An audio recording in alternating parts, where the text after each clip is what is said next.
Bellum Sanctum by Nicholas Anthony. Chapter 3. The House of the Gods. La Gran Sabana, Venezuela, present day.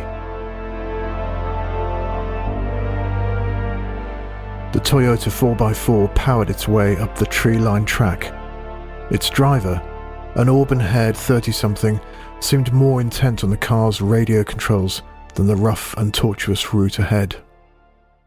All around, spectacular plateau rose like giant fortresses of rock from La Gran Sabana, a vast and ancient landscape of grassland, scrub, rivers, waterfalls, and jungle at the borders of southeast Venezuela.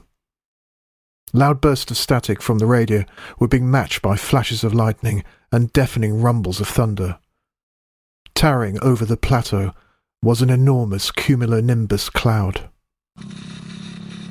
"Hey, Kara, you won't get a reception out here." "Shit!" A passenger, a clean-cut all-American student, replete with a checked lumberjack shirt, was taking over control of the car's radio when the impact with a deep pothole bounced them skyward. Dr. Kara Williams was unfazed. "Todd, the static, listen to the static." She threw him a quick smile. "And look, we're practically underneath it." Kara flicked on the headlamps. The storm was blotting out the last of the late afternoon light. Rain then pelted the windscreen without warning. "Damn it!" "Looking for these?" Todd leant over to activate the wipers. "The wipers are on the stick, Kara, and the brakes the big guy under your feet." "Look, do you mind slowing down here? I mean, what's the panic?" "The panic, Todd, is..." "Whoa, nice!" Lightning sliced the air just meters from the car. "The panic is that this is the best storm we've had since Lake Maracaibo, so we can't afford to miss it." As they ascended, the track had all but disappeared. Trees now gave way to low shrubs, and the vehicle emerged into the open. After a steep final manoeuvre, they reached the top of the plateau, with the full majestic power of the storm all around them. Up ahead were a pickup truck, 2 more 4x4s, 6 large army-style tents, and set apart from the main encampment, a large metallic structure with a tall pole mounted above it. One of Kara's team had appeared at the entrance of one of the tents and spotted the approaching vehicle. Lightning pulsed within the clouds overhead, illuminating the torrential rain and the entire mountaintop. Pools of man-made light provided some relief against the growing gloom. "Yo, Kaz, Todd!" "Oh God, that's all I need," Kara muttered to Todd as they stooped under a shared umbrella. Running towards them, a clipboard held above his head, was a small, long-haired, bearded man. Kara had been forced, she felt, to recruit students she did not know into her team. Professor Steele, her mentor and project leader, had said it would help grease the wheels when it came to gaining support from the Venezuelan government. So here was her token local student, Mario Fernandez. In fact, Fernandez had been invaluable. He was just a little too ebullient for most of the team. "Not a good idea, guys. I mean, umbrella in a storm. Santa Maria. And there's me thinking you're so clever." "If I was clever, Mario, I'd be sitting in a nice cozy room by an open fire, preparing a lecture on Planck's constant. But I'm not, so I'm here instead, getting wet with you. And please, where did you get this Kaz from?" Sorry, Doc. I set up Theus over there. We have all systems go."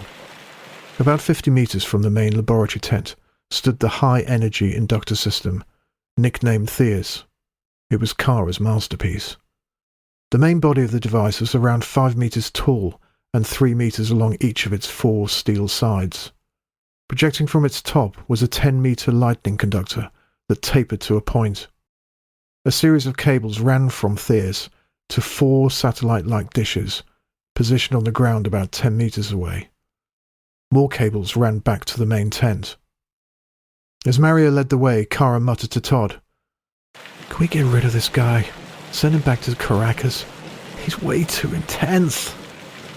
Sorry, what was that?" "To the tents, Mario," Kara said, smiling. Todd stifled a laugh. "What about satellite data?" Todd asked Mario. "LIS and MTG both indicated early signs of intense activity in the infrared. Looks like a good one." We don't need satellites to tell us that, said Kara, as Maria led the way to a large open-sided tent.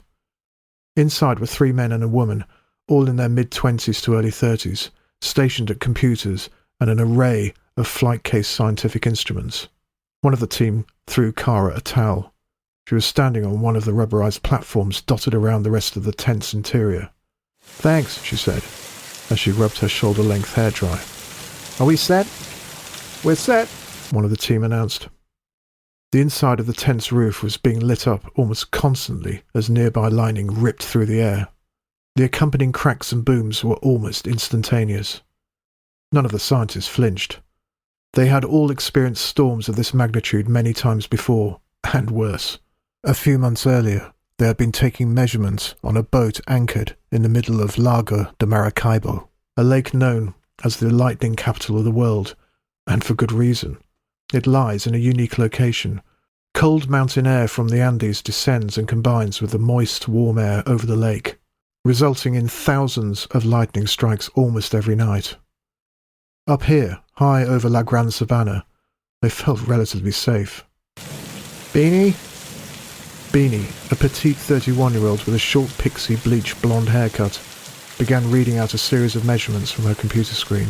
3.44, 1878.81. Perfect. Let's do it, Kara called out and sat down at her computer.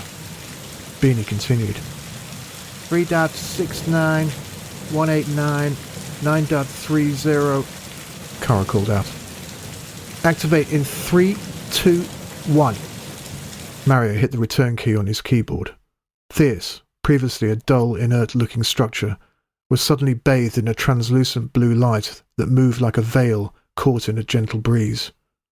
The entire team donned ear protectors. 1 or 2 put on goggles. The rest focused on their laptops.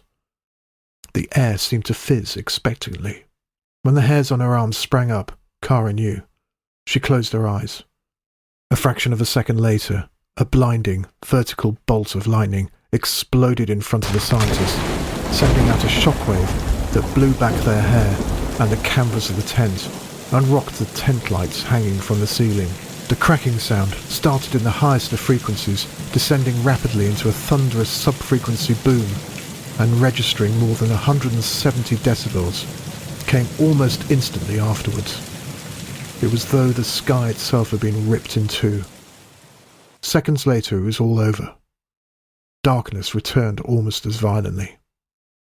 Theus appeared untouched, lit faintly by the diminishing twilight, now a slither of light in the west. The lights that hung inside the tent were still swaying. The after-rumble rolled away over the plateau.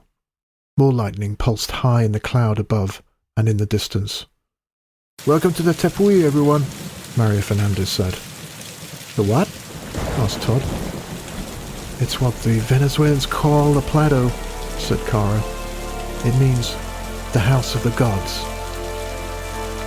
The storm continued well into the night.